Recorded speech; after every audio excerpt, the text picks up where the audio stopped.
Everyone thought I, Elise Vance, was a baijiazi, a wastrel. They believed I, a second-generation heiress, spent my days solely on frivolous pursuits, squandering my parents' fortune, leaving a trail of money wherever I walked like a golden slug. Outwardly, I called it a profession.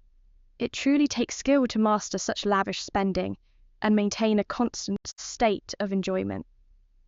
In reality, however, my days were spent in quietude, lying flat, learning to cook, and indulging in the art of doing absolutely nothing.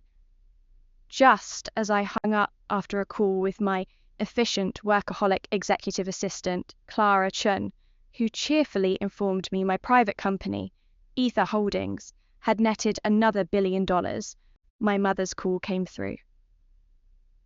Given my notorious reputation, I initially braced myself for a lecture, expecting my mother to scold me for being a disgrace. Instead, her tone was unusually upbeat, almost sinister. "Elise," she began, her happy voice carrying an unsettling edge. "Good news." She paused, expecting me to ask her. I tentatively braved a response. Did someone die?" "Don't be so dramatic, Elise," she boomed. I had to hold the phone an arm's length away from my ear. "The family company's stock dropped by 6 points. Now get your ass back here. I have work for you." I was rendered speechless. Couldn't my family wait to lose hundreds of millions of dollars overnight?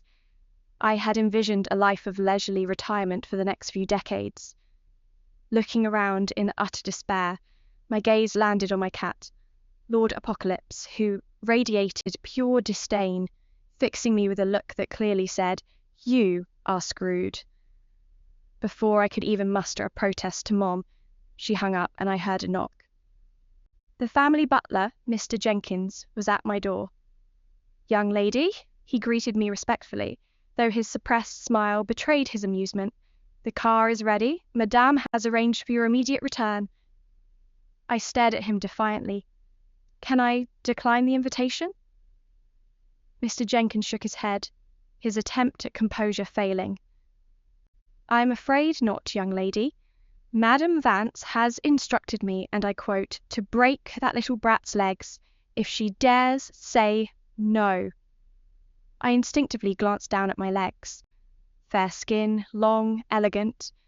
They were absolutely essential for movement, specifically for speed walking the hell away from my family's nonsense.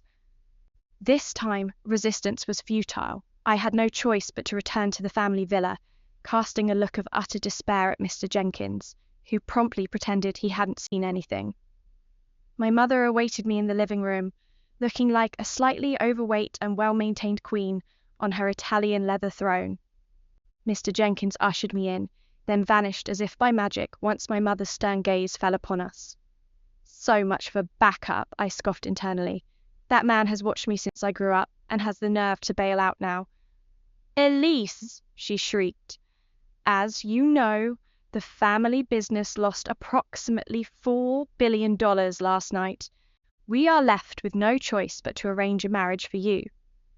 The eldest daughter of my dear friend, Madame Sterling, is a lovely woman. She will keep you in line and help stabilize our company's impending doom." Before I could utter a word, a pack of servants descended upon me, their eyes gleaming, packaging me in formal attire, and then they unceremoniously shoved me into a Mercedes, bound for the city's industrial heartland, specifically to the Sterling Tower. In the car, Mr. Jenkins attempted to console me. "Madam is simply decisive like that, young lady. You should try to bear with it for the next year." I remained silent, but I was mentally crunching the numbers. The family business's stock dip represented a mere 0.01% profit loss. How could that possibly destabilize the entire company and plot me into this mess? I seethed indignantly. The tower was a quaint little building that seemed to go up to the stratosphere. I had to strain my neck just to read the company sign. Why do corporate people insist on these massive buildings? It wasn't as opulent as Ether Holdings headquarters, so I could stomach walking in. I met the CEO and my supposed fiancée herself, Serafina Sterling. She was already waiting for me in the front lobby. Serafina radiated a palpable disgust when she saw me saunter in, a look that uncannily reminded me of Lord Apocalypse. She appraised me from head to toe, as if my very presence cost her an astronomical sum per wasted second the more I stood in her presence. Turning to her equally stoic assistant, she commanded, "Assistant Lou, please take her to basement floor 2 for her new position." And so, I, Elise Vance, clad in an expensive suit like an over-decorated clown, began my career in the mailroom of Sterling Tower's basement, while my fiancé in name only occupied the 50th floor. I quickly discovered that nobody in the mailroom actually bothered to check on the employees. Consequently, others in similar roles rarely showed up. This, however, presented a golden opportunity. Left unsupervised, I could sleep through my shifts, take extended lunch breaks, listen to Clara Chun's updates on my company's latest corporate triumphs over the phone, and leave virtually unnoticed. Ah, my beloved basement floor. 2. The mailroom of forgotten dreams. No supervisors. No co-workers. No cameras. A beautiful paradise with yellow-stained walls and tall cabinets to sleep behind. Within days, I perfected the routine. 9 a.m. clock in. 9:01 a.m. nap. 10:30 a.m. long lunch. 12 p.m. call from Clara about Ether's latest corporate conquest, and immediately hanging up. That kind of money was too much for a slacker like me to bear. 1 o'clock in the afternoon, I take my snack break followed by nap number 2. Then, at 5 p.m., I would immediately flee the scene. This idyllic routine persisted for 3 months until the manager caught me returning from my 3rd paid bathroom break, heading back to my corner of the mail room. I thought I was caught, but the manager's eyes lit up. Instead of reprimanding me, he exclaimed, "Elise, I've been watching you for a long time and I have great news for you." He seemed utterly serious, waiting for me to bask in my impending praise. After an awkward beat, I cobbled up a response with a hopeful glee in my voice. Did I get fired? Oh, Elise, always making jokes and brightening up the place. My manager clapped me on the shoulder. He was completely oblivious to the fact that my hair looked like a New York pigeon's bird's nest, my eyes glazed from a recent power nap, and the faint sliver of drool hanging from my lip from just waking up. I remained speechless as he continued on, praising my perfect attendance and lack of complaints, unlike long-term employees. Are we talking about the same Elise here? Had Clara changed my name without me noticing? He immediately declared me a perfect candidate for an internship on the 4th floor. Expressing confidence, I would go to high places in Sterling Industries. A cold dread washed over me. My easy life had just been torpedoed by this manager's unfounded enthusiasm. A month later, on floor 4 of Sterling Tower, I had once again perfected my latest and greatest slacking off strategy for each shift. It didn't take long for me to figure out the unwritten laws of this new cubicle jungle. No one actually watches interns. Emails can be ignored indefinitely. Meetings are optional if you appear busy. Clipboard is optional. Phone calls from your assistant at Ether Holdings can be disguised as family emergency calls. I quickly discovered that I blended seamlessly, hiding, looking busy when superiors appeared, and napping whenever possible. Manager Smith, the same man who had praised me and landed me in this predicament, found me hurriedly.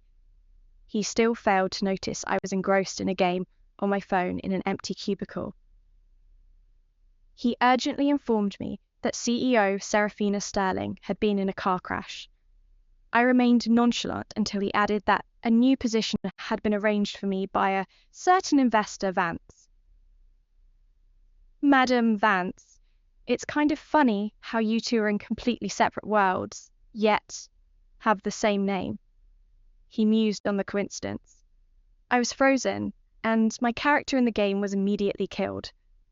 Oh, wow! Congrats on your new position. I told you, Elise.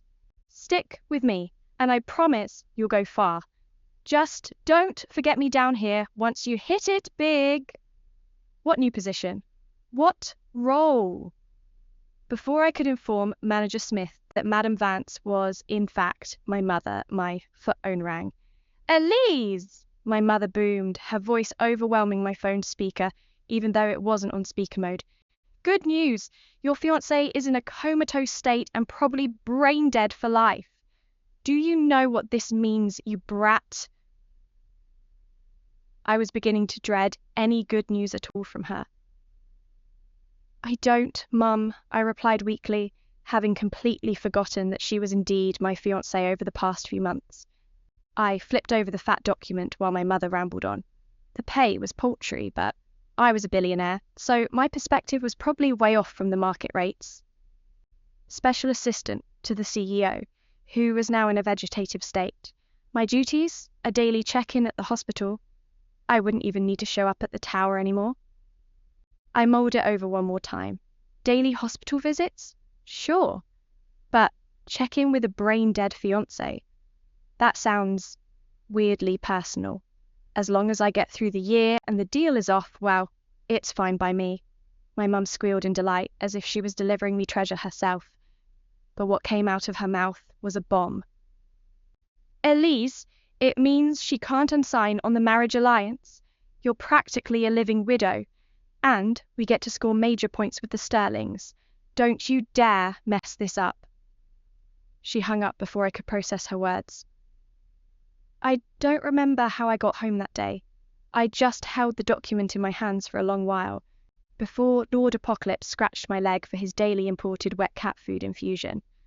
As he hissed at me, I couldn't help but wonder how I was supposed to mess anything up. My new position, the so-called special assistant, proved to have a vastly slower pace than the mailroom. This was surprisingly nice. My only duty was to appear at the hospital at 9 a.m. precisely, to play the part of the dutiful fiancé. No more cramped subways, no more Sterling Tower. The thought brought me joy, promising a return to my idle existence. I spent my time in the CEO's hospital room reading, building Lego sets, taking walks in the hospital park, checking in with the efficient robots that is Clara Churn, chatting with the elderly residents, and enjoying hospital food before departing by Tintoret's 10 a.m. She was beautiful, even in her unconscious state, though I had never spoken a word to her. But I couldn't tell her that, nor did she probably even know I was here in the first place. This routine continued for nearly a year. Like all good things, the ending came too soon. My tranquil routine shattered abruptly one random afternoon. As I entered the hospital at my usual 9 a.m. shift, the corridor was packed with Sterling executives, and security, holding back a throng of reporters. I had to sneak in through the back entrance. Even Mr. Jenkins was present, so I slipped beside him and asked what was happening. He informed me that Serafina had awakened and was recovering. I found it hard to believe. My primary concern wasn't talking to Serafina, but lamenting the impending end of my cushy special assistant position. Suddenly, an expensively dressed woman in a Chanel dress suit pushed through the crowd, bodyguards in tow, heading straight for Serafina. Murmurs rippled through the onlookers, filling me in with details of who this woman was. Ashley Preston, Serafina's business partner and suitor. I rolled my eyes. She didn't look as good as me, and I imagined that countless suitors just like that had tried to capture the CEO's heart and probably got demoted to the mailroom like I have. Ashley acted ecstatic, professing her delight at Serafina's recovery and claiming she had visited and wished for her recovery every single day for the past year. I raised an eyebrow, wondering if she was full of it. Perhaps I missed her arrival because she was on the afternoon shift? Oh well. To everyone's astonishment, Serafina slapped Ashley across the face. Hard. The sound cracked across the ward like a thunderclap. Out. Everyone fell silent. Even I was surprised I hadn't expected the ice-cold CEO to unleash immediate violence. Ashley stood there like a plucked peacock, clutching her cheek with a red handprint adorning it. Serafina ignored her completely, even when Ashley let out a shriek after rebooting. You'll regret this. After Ashley fled, Serafina suddenly summoned me into her room. I felt no nervousness, nor did I put on an act of excitement or try to curry favour. I simply sat in the chair I had grown accustomed to over the past year of my daily visits. Serafina suddenly declared that she knew I had been by her side the entire time, and that she knew Ashley had never once stepped foot in the hospital. She explained that she had been conscious at times, but unable to wake up, and though the experience was horrific, she saw me each time she was lucid and that I was the light at the end of her tunnel. I had to suppress a laugh. Such an imagination in this little CEO, I marvelled. She probably saw me power napping, sprawled out on the chair, and took it as heroic. She summoned the doctor, who confirmed that I had checked in every single day since her admission. Serafina admitted she had misjudged me, having taken the rumours of me being a wastrel and a useless second-generation heiress to heart. To everyone's surprise, she then apologised to me. I was bewildered. Serafina then dismissed everyone except Mr. Jenkins and me. She asked me a question that caught me completely off guard. What do you think of our family's marriage arrangement? I was even more flabbergasted, expecting her to dismiss me once she discovered how truly useless I was. Without voicing these thoughts, I replied coolly, I'll go with whatever my family says. Serafina approved of my answer and sent me away to rest, telling me I had done a lot of work and deserved a leave, which I gratefully accepted. She mentioned she would contact her family and mine soon, but first she needed to sort out the company. I later heard from Clara Chun that the Sterlings were facing a hostile takeover orchestrated by Ashley Preston herself, while I was flipping through TV channels and lying stomach down on my couch. She had initially called me to update me on the latest corporate conquests of Ether Holdings, but then her tone shifted dramatically. Miss Vance, she said sternly, her voice bristling with the growl of an adorable guard dog, there is turmoil in your fiancé's company, Sterling Industries. While Miss Sterling was in the hospital, Preston was... Whatever, I said lazily. Do what you have to do. Understood. Launching full intervention. Wait, what? Too late. Us? Clara Chun, world-ending force disguised as an executive assistant, had hung up to go conquer the universe on my behalf, or something equally horrific. The next morning, news that Ether Holdings, the massive corporate empire that was secretly mine, had partnered with Sterling Industries, sent shockwaves across the globe. Coupled with the sensational headlines of Ashley Preston, heiress to the Preston Company, being sent to prison due to a multitude of crimes, Sterling Industries' stock price soared. The headlines blared with blinding, bold letters. Ether Holdings announces partnership with Sterling Industries. Preston heiress arrested for tax evasion and assault conspiracy. Excuse me? I sat up in bed, blinked, and checked my phone. 53 missed calls from Mum. 17 from Clara. 9 from Serafina's family. 4 from unknown numbers that probably belonged to Wall Street analysts, crying tears of joy. Serafina herself didn't call. But she didn't need to. When the news reached Serafina's ears, she ordered me into her temporary office at the hospital. She was holding a folder. A thick folder, with my name embossed on it like it was a national document. Elise, she began icily, I investigated you. I winced. She opened the file. You are a top Ivy League graduate, founder of Ether Holdings, secret owner of half the companies we negotiate with. You speak 3 languages fluently. You have perfect academic records. I considered melting into the floor. Half of those so-called achievements were due to the overwhelming fear of being beaten by my mom's slipper. Why did you hide your brilliance from me?